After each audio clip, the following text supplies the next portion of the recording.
Hi, today is March 2nd, 2025, and here are my poems for the day. The first one is poem number 335 for the year, Faded Above the Fairway.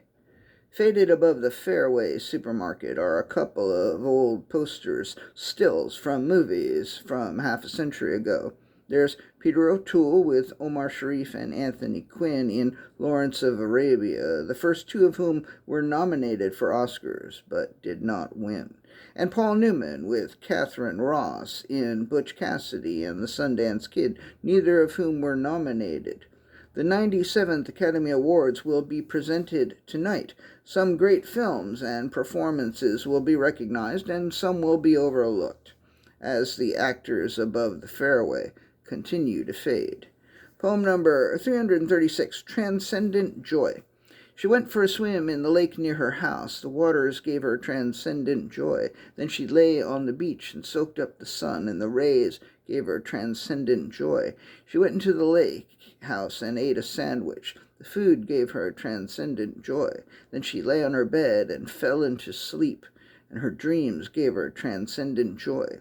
Day after day she repeated the sequence: swim, sunbath, sandwich, sleep. Day after day of such transcendent joy. Day after day of such transcendent joy gave her infinite pleasure that caused her to weep. As she went through her life with a song and a dance, the world was her oyster, her pleasure, her toy. By her neighbors who love her, she was given a nickname. They now all know her as Transcendent Joy. Poem number 337, The Dachshund and the Dachshund. The Dachshund and the Dachshund were surprisingly good friends until one day when the Dachshund took the Dachshund out for a drive.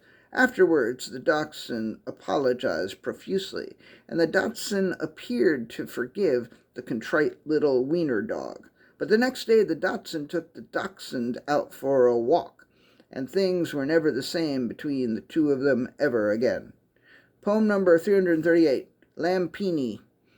I had heard the story of the lamp that invented ravioli, but I was skeptical. But recently I consulted the archives of the Biblioteca Vallichelliana in Rome and learned about Lampini.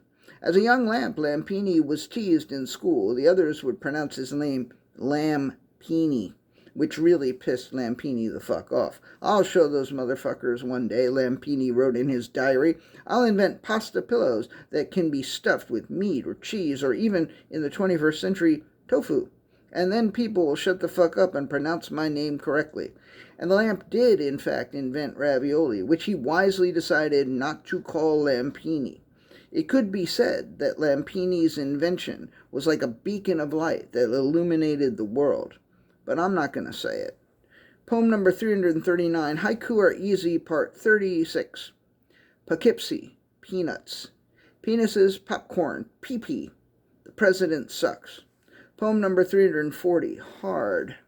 It's hard to get over it when you can't figure out how to get out from under it. It's hard to wrap your mind around it when you can't figure out how to get a handle on it. It's hard to think of another example of this sort of thing. And the last poem of the day, poem number 341, My Picks. Picture, editing, Honora. Director, Baker. Actor, actress, Brody, Torres. Supporting, Culkin, Saldana. International, I'm Still Here. Cinematography and production design, Brutalist. Screenplays, Brutalist, Conclave. Sound, score, Brutalist. Song, Never Too Late. Makeup, A Different Man. Costumes, Wicked. Visual effects, Dune 2. Animated feature, Flow. Worst Oscar host, Conan. The rest, I have no idea.